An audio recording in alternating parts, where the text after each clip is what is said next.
শুভেচ্ছা প্রিয় দর্শক, চ্যানেল আয়ের পর্দায় যারা চোখ রাখছেন আপনাদের সকলকে সাদর আমন্ত্রণ জানাচ্ছি।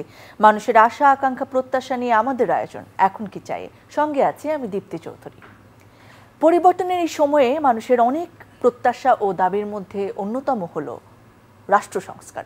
রাষ্ট্র সংস্কার মানে রাষ্ট্র পরিচালনার পদ্ধতির সংস্কার। এখন পর্যন্ত রাষ্ট্র সংস্কারের ক্ষেত্রে যেসব বিষয় উঠে এসেছে সেগুলোর মধ্যে অন্যতম হলো নির্বাচন ব্যবস্থার সংস্কার, বিভিন্ন সরকারি প্রতিষ্ঠানের সংস্কার, বিচার প্রক্রিয়ার সংস্কার, নাগরিক সেবা প্রদানকারী সংগঠন ও প্রতিষ্ঠান সমূহের সংস্কার ইত্যাদি। রাষ্ট্র কিভাবে চলবে, আইন, বিচার ও নির্বাহী বিভাগের কার্যক্রম, দায়িত্বশীলতা ও জবাবদিহিতার প্রক্রিয়া ও পদ্ধতি নির্ধারণ করা থাকে রাষ্ট্র পরিচালনার দলিল সংবিধানে। আমাদেরও সংবিধান আছে। গণপ্রজাতন্ত্রী বাংলাদেশ সরকারের সংবিধানের 11 ভাগে 153টি অনুচ্ছেদ এবং 7টি তফসিলের মাধ্যমে বিবৃত করা হয়েছে রাষ্ট্রের নাগরিকদের অধিকার, রাষ্ট্রের দায়, সরকার পরিচালনা পদ্ধতি সহ রাষ্ট্র পরিচালনার জন্য প্রয়োজনীয় নানা বিষয়। সশস্ত্র যুদ্ধের 53 বছর পর আজ আমাদের প্রশ্ন, বাংলাদেশের সংবিধান কি পারছে বাংলাদেশের জনগণের আশা আকাঙ্ক্ষা পূরণ করতে? সুশাসন, নাগরিক সেবা, জাতীয় উন্নয়ন এবং মানুষের অধিকার প্রতিষ্ঠার সকল সূচকে কতটুকু অবদান রাখতে পারছে বাংলাদেশের সংবিধান? বৈষম্য বিরোধী আন্দোলনের বিজয়ের পর এখন সামনে এসেছে এসব বিষয়। রাষ্ট্রকে সঠিক গন্তব্যে পরিচালিত করতে সংবিধানের বেশ কিছু বিধান পরিবর্তন ও সংস্কার এখন সময়ের দাবি। কেউ বলছেন দরকার সংবিধানের ব্যাপক সংস্কার, কেউ বলছেন সংবিধান পুনর্লিখন করতে হবে। আমাদের আজকের বিষয়, রাষ্ট্র সংস্কারের জন্য প্রয়োজন সংবিধানের সংস্কার।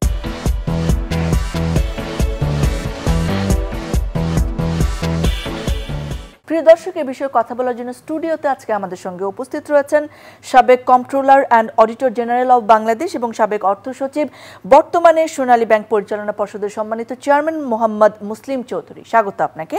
প্রিয় দর্শক, অনুষ্ঠানের শুরুতে চলুন দেখে আসি সংবিধান সংস্কার এবং পুনর্লিখন নিয়ে কি বলছেন বিশিষ্ট জনেরা।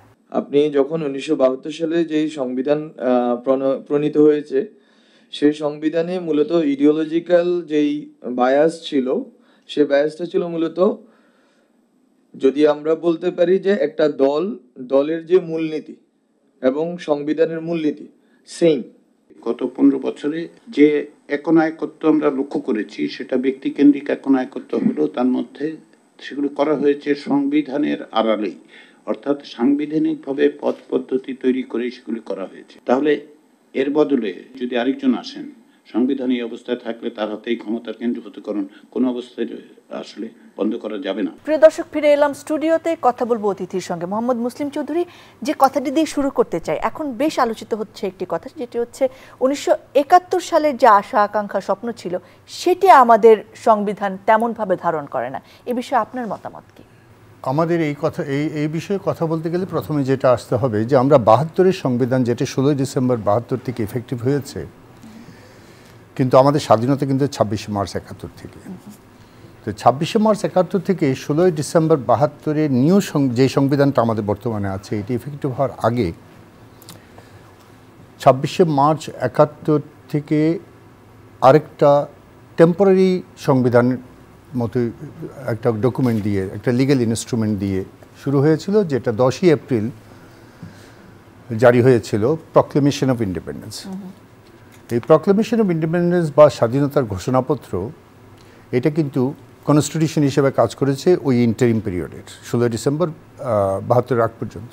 এবং ওইখানে যে স্টার্টিংগুলো যেহেতু দিয়ে স্টার্ট হয়েছে, যেহেতু আমরা 167 সিটে জিতেছিলাম আউট অফ 169, যেহেতু আমরা অ্যাসেম্বলি কল করার কথা ছিল, এটা পোস্টপোন করা হয়েছে, আমরা ক্ষমতা পেয়ে ক্ষমতা দেওয়া হয়নি, যেহেতু তারা আমাদের উপরে 25 মার্চে তারা ক্র্যাকডাউন করেছে, সেহেতু আমরা স্বাধীনতা ডিক্লেয়ার হয়েছে এবং অ্যাকর্ডিংলি আমরা একটা স্টেটেড ক্যারেক্টার ওই প্রক্লেমেশনের মাধ্যমে নিয়ে আসছিলাম। এবং এর মধ্যে একটা স্পেশাল ছিল সাম্য, মানবিক মর্যাদা এবং সামাজিক সুবিচার। এটাও কিন্তু ওই প্রক্লেমেশনে আইডেন্টিফাইড হয়েছে। সো স্পিরিটিক সাম্য, সামাজিক মানবিক মর্যাদা এবং সামাজিক সুবিচার। তো ওই স্পিরিটটা উপর ভিত্তি করে পরবর্তী পর্যায়ে যখন আমাদের এই সংবিধানটা আসলো, এই সংবিধানের প্রিয়াম্বলে কিন্তু এটাকে ক্যারি করা হয়েছে। এবং if you see the preamble বা প্রস্তাবনা, উইথ দ্য পিপল দিয়ে স্টার্ট হয়েছে।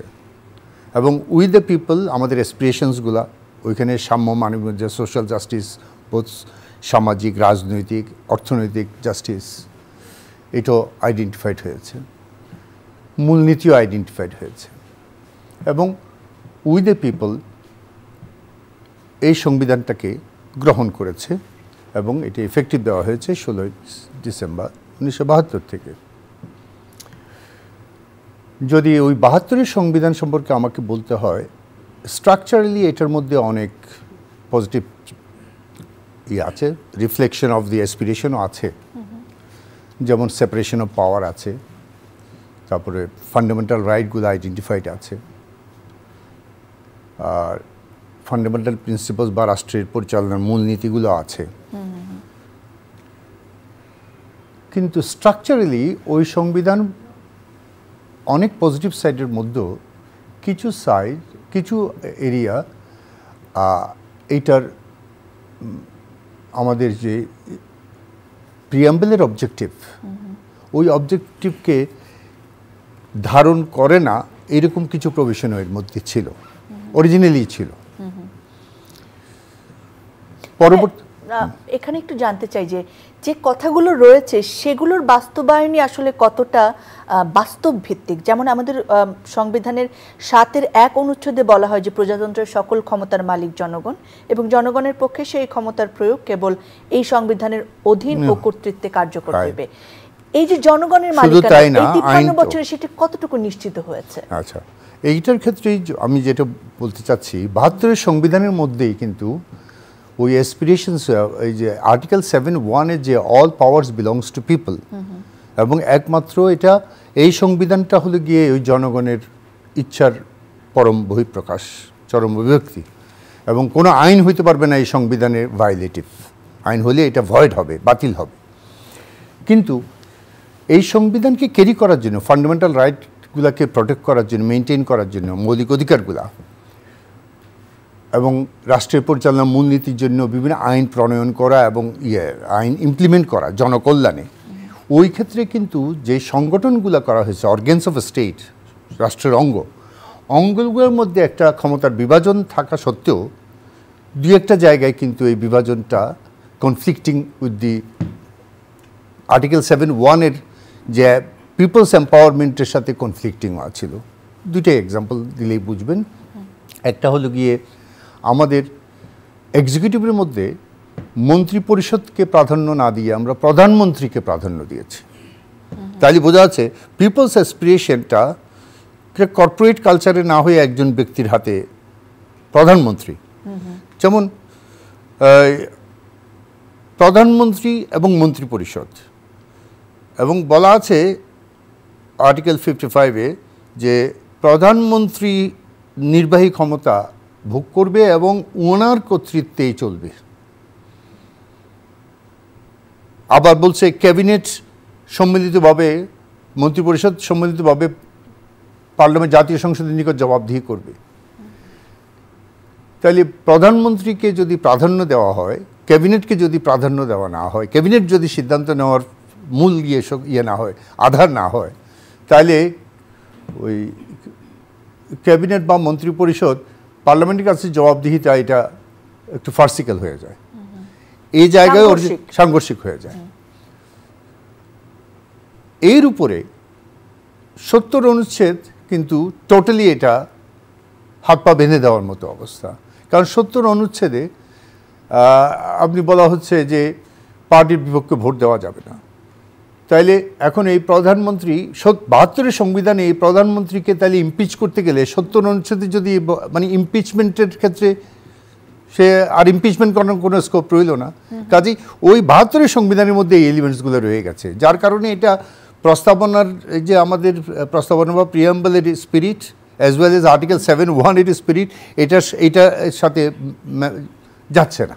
মোহাম্মদ মুসলিম চৌধুরী, আপনি কি মনে করেন যে ক্ষমতাসীন দলের যিনি প্রধান, তিনি আবার সংসদের নেতা, আবার তিনিই প্রধানমন্ত্রী, এটিও একটি স্বৈর শাসনের দিকে আমাদের এগিয়ে নিয়ে যায়?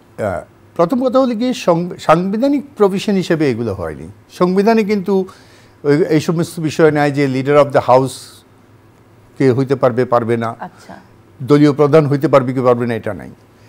এই সমস্ত বিষয়গুলো সংবিধান থেকে উদ্ভূত হয়নি, এটা আমাদের কালচারালি আমরা এভাবে করে ফেলেছি। আচ্ছা, আরেকটা অবশ্য rules of procedure of parliament আছে, rules of procedure of parliament দিয়ে এটা হ্যান্ডেল করা উচিত ছিল বা করা যায় এখনও, সাংবিধানিক প্রভিশনের মধ্যে এটা আনার ইস্যু নেই। আরেকটা হলো গিয়ে পলিটিক্যাল পার্টি রিফর্মের জন্য একটা আইন করে, এই পলিটিক্যাল পার্টি রিফর্মের আইনের মধ্যে বর্তমানে তো অবশ্যই অ্যাক্ট করা যাবে না যেহেতু পার্লামেন্ট নেই, এই সরকার অর্ডিন্যান্স করে পলিটিক্যাল পার্টি রিফর্ম অর্ডিন্যান্স করতে পারে। আর সাথে আমাদের জনপ্রতিনিধিত্ব আদেশ যেটা 72 আছে, 1972, যেটার আন্ডারে আমাদের ইলেকশন হয়, ইলেকশন কমিশন এটা এই অ্যাডমিনিস্ট্রার করে, এই রিপ্রেজেন্টেশন অফ পিপলস অর্ডারটা, এই জনপ্রতিনিধিত্ব আদেশ 1972, ওর মধ্যে আমাদের অনেক কিছু গ্যাপ আছে। ওই গ্যাপগুলো ফিল আপ করলে এই সমস্যার সমাধান হতে পারে। আমি আবার বলছি, rules of procedure of parliament এটা সাংবিধানিক বিষয় না। তারপর রিপ্রেজেন্টেশন অফ পিপলস অর্ডার, এর মধ্যে পরিবর্তন আনিয়ে পলিটিক্যাল পার্টি রিফর্ম অর্ডিন্যান্স, এইটা আমার মনে হয় এই সরকার তো অ্যাক্ট করতে পারবে না, এরকম একটা অর্ডিন্যান্স করে করতে পারে। দুটো কথা আসছে যে সংবিধান সংস্কার এবং সংবিধান পুনর্লিখন, এই দুটোর মধ্যে আপনার কি মনে হয় যে কোনটা করা বেশি গুরুত্বপূর্ণ বা যৌক্তিক? আচ্ছা, পুনর্লিখন বা সংস্কার, আমি মনে করি এই দুইটা এক জায়গায় এক বিন্দুতে এসে গেছে। আচ্ছা, কেন এসে গেছে? কারণ এই মুহূর্তে আমাদের কোনো পার্লামেন্ট নেই। 2রা আগস্ট স্পিকার রিজাইন করল, তো এই হিসাবে যদি বলতে পারি এখন আইন প্রণয়নের যে বডি, ওই বডিতে অ্যাবসেন্ট। তো বডি যদি অ্যাবসেন্ট হয়ে থাকে, এই মুহূর্তে একমাত্র আইন প্রণয়নের প্রক্রিয়া হলো গিয়ে কোনো আইন প্রণয়ন বা অ্যামেন্ডমেন্টস করতে গেলে প্রেসিডেন্টের অর্ডিন্যান্স দিয়ে করা হচ্ছে, যেহেতু সংবিধানের আর্টিকেল 9 সংবিধানের অধীনে টেম্পোরারিলি আর্টিকেল বলার দরকার নেই, প্রেসিডেন্ট অর্ডিন্যান্স জারি করতে পারে, এবং অ্যাকর্ডিংলি এই সরকার এখন বিভিন্ন রকমের অর্ডিন্যান্স জারি করছে, প্রেসিডেন্টের অর্ডিন্যান্স বা অধ্যাদেশ। সবচেয়ে বড় ইস্যু হলো গিয়ে যে সমস্ত রাষ্ট্র কাঠামো সংস্কার সংবিধানের মধ্য দিয়ে সংস্কারটা আসতে হবে, যেমন আর্টিকেল 70, যেমন আমি বললাম প্রধানমন্ত্রীর কর্তৃত্বকে কর্পোরেট ক্যাবিনেটের কর্তৃত্ব বাড়ানো, মন্ত্রিপরিষদের কর্তৃত্ব বাড়ানো, তারপরে আরও অনেক কিছু আছে। এই যে অর্গানগুলোর মধ্যে যেমন প্রফেশনাল রিপ্রেজেন্টেশন ইস্যু আছে, বলা হচ্ছে বাইক্যামেরাল ইস্যু আছে, ইভেন বিভিন্ন পলিটিক্যাল পার্টি ইনক্লুডিং বিএনপিও বলছে বাইক্যামেরাল করার কথা। এই সমস্ত ইস্যুগুলা যদি আপনি ধরেন এগুলো সংস্কার, পুনর্লিখন নয়, এই সংস্কার করতে গেলে তো অর্ডিন্যান্স দিয়ে করতে পারবে না। তাহলে অর্ডিন্যান্স দিয়ে যদি করতে না পারে, কারণ এগুলা কনস্টিটিউশন, এমনি নর্মাল ল হলো পার্লামেন্টের লেজিসলেটিভ পাওয়ার, কিন্তু সংবিধান সংশোধনের যত আইটেম আছে, 70 অনুচ্ছেদ বলি, অন্যান্য অনুচ্ছেদগুলা বলি, সবগুলা, ইভেন প্রধানমন্ত্রী একবার বা জায়গায় 2বার থাকবে, এটা যদি সংবিধানে নিতে হয়তো হবে, কারণ প্রাইমারি লতে লিগ্যালিটি চেঞ্জ করে ফেলবে। আপনার কি মনে হয়, আপনার মতামত কি এই জায়গাটায় যে একই ব্যক্তি 2বারের বেশি প্রধানমন্ত্রী হতে পারবেন না, এমন একটি মতামত আমরা বিশিষ্টজনের কাছেও পাচ্ছি বা সাধারণ জনগণও বলছেন? ওইটা শেষ করি নাই তো, কারণ ওই জায়গাতে একটা ইম্পর্টেন্ট মিসিং ইয়ে রয়ে গেছে। এটা শেষ করি, তারপর এটা বলবো। হ্যাঁ, ঠিক আছে। ওই জায়গায় আপনার সবচেয়ে সংস্কার না পুনর্লিখন, ওই জায়গায় আমি মনে করি সংস্কার পুনর্লিখন এগুলা মানে এই ডিবেট মানে খুব একটা বড় মানে এটার কোনো যৌক্তিকতা নেই। কেন যৌক্তিকতা নেই? সংস্কার করি আর পুনর্লিখন করি, পার্লামেন্ট নেই। আর এই সংবিধান সংশোধন হলো গিয়ে কনস্টিটিউয়েন্ট পাওয়ার, যেটার জন্য আইদার পার্লামেন্ট লাগবে অথবা কনস্টিটিউয়েন্ট অ্যাসেম্বলি লাগবে। তো কনস্টিটিউয়েন্ট অ্যাসেম্বলি যদি ফর্ম করতে হয়, তাহলে কনস্টিটিউয়েন্ট অ্যাসেম্বলি যদি ফর্ম করতে হয়, এই সরকার যদি কোনো একটা ফ্রেমওয়ার্কের অধীনে কনস্টিটিউয়েন্ট অ্যাসেম্বলি ফর্ম করার জন্য পলিটিক্যাল পার্টিগুলোর সাথে কনসেনসাসে এসে গণপরিষদ বা গণপরিষদ লাইক কনস্টিটিউশন কনভেনশন হতে পারে, বিভিন্ন ফর্ম আছে, ওই রকম একটা বডি বানাতে হবে। এই সরকার যদি এগুলো করে যেতে চায়, পলিটিক্যাল পার্টির কমিটমেন্টের উপর ছেড়ে না দিয়ে, তাহলে কনস্টিটিউয়েন্ট অ্যাসেম্বলি বা গণপরিষদ বা কনস্টিটিউশন কনভেনশন করতে গেলে এটা পুনর্লিখন বলেন আর সংশোধন বলেন একই জায়গায় হয়ে যাবে, কারণ গণপরিষদ এটা পুনর্লিখনও হতে পারে, এটা সংস্কারও হতে পারে, সব দিক মিলে এটা আসলে পরিবর্তন আসলে দরকার, সেটা যেভাবেই হোক না কেন। অনেক ধন্যবাদ। যে কথাটা একটুখানি আপনার কথায় এসেছে আর একটু ব্যাখ্যা যেতে চাই, আপনার মতামত শুনতে চাই। আসলে বিশিষ্টজনদের কাছ থেকে আমরা শুনছি বা সাধারণ জনগণের অনেকেও বলছেন যারা একটুখানি রাষ্ট্র সচেতন, রাজনীতি সচেতন, যে দুইবারের বেশি একই ব্যক্তি প্রধানমন্ত্রী হতে পারবেন না, এমন কিছু কি আমাদের সংবিধানে অ্যাড করার প্রয়োজনীয়তা আপনি উপলব্ধি করেন কিনা, যাতে এরকম সিচুয়েশন আরও উত্থান না হয় 24-এর আগে আমরা যেটি দেখেছি 15 বছরের শাসন আমলে? এটা অনেক জায়গায় অনেক দেশে আছে। আমি মনে করি বাংলাদেশে আসলে পলিটিক্সের মধ্যে যে ইন্টারনাল ডেমোক্রেসির যে অ্যাবসেন্স, একটু পরিবারতন্ত্র প্রতি আমাদের ঝোঁক, এই ঝোঁকটাকে কমানোর জন্য আমাদের মনে হয় দুইবারের বেশি একটা প্রধানমন্ত্রী পদে না থাকা, এই প্রভিশনটা আনা জরুরি, আমাদের সংবিধানে আনা জরুরি। এতে হবে কি, রাজনৈতিক দলগুলোর মধ্যে অভ্যন্তরীণ একটা ডেমোক্রেসির কালচার তৈরি হওয়ার সম্ভাবনা তৈরি হবে। হবে কি না এটা ফিউচার বলবে, কিন্তু একটা সম্ভাবনা হবে। কারণ একজনকে টার্গেট করে লিডার 30 বছর 20 বছর ধরে একটা লিডারকে বা তার পরিবারের আরেকজনকে এইভাবে করার প্রবণতাটা কমবে। কাজে আমি মনে করি এটা একেবারে শেষ পর্যায়ে এসেছি। আপনাকে যদি বলি যে সংবিধানের কেমন কেমন পরিবর্তন চান, কোন কোন জায়গায় প্রধানত পরিবর্তন, অনেক জায়গায় হয়তো ছোটখাটো পরিবর্তন আনবে, কোন জায়গায় প্রধান প্রধান পরিবর্তন আনলে আসলে জনগণের আশা আকাঙ্ক্ষার প্রতিফলন করতে পারে, কি মনে করেন? এই সংবিধানে আমাদের মূলত 3টা অর্গান আছে রাষ্ট্রের অঙ্গ, যেটা বলা হয় এক্সিকিউটিভ, লেজিসলেচার অ্যান্ড জুডিশিয়ারি, নির্বাহী বিভাগ, আইন বিভাগ এবং বিচার বিভাগ, নির্বাহী বা শাসন বিভাগ। এই 3টা অঙ্গে মধ্যে আমাদের চেক অ্যান্ড ব্যালেন্স আরও ফার্দার ক্রিয়েট করার জন্য, এখন যা আছে এটাকে ফার্দার ক্রিয়েট করার জন্য আমাদের একটা জরুরি রিফর্ম যেটা দরকার, যে বর্তমানে যে সিস্টেম আছে আমাদের লেজিসলেচারে winners take all, first past the post system. 30% ভোট পেয়েও আপনি 230টা সিট পেয়ে যেতে পারেন, আর 70% অপোজিশনে পেয়েও তারা মাত্র 70টা সিট পেতে পারে। কাজে আমি মনে করি যে এই মুহূর্তে জরুরি first past the post system থেকে লেজিসলেচারকে বের করে নেওয়া। এখন ভোটিং সিস্টেমে যেটা মানে প্রতিটা কনস্টিটিউয়েন্সিতে যে একটা অসুস্থ প্রতিযোগিতা চলে, এই ফার্স্ট পাস দ্য পোস্ট কিন্তু one of the main problem.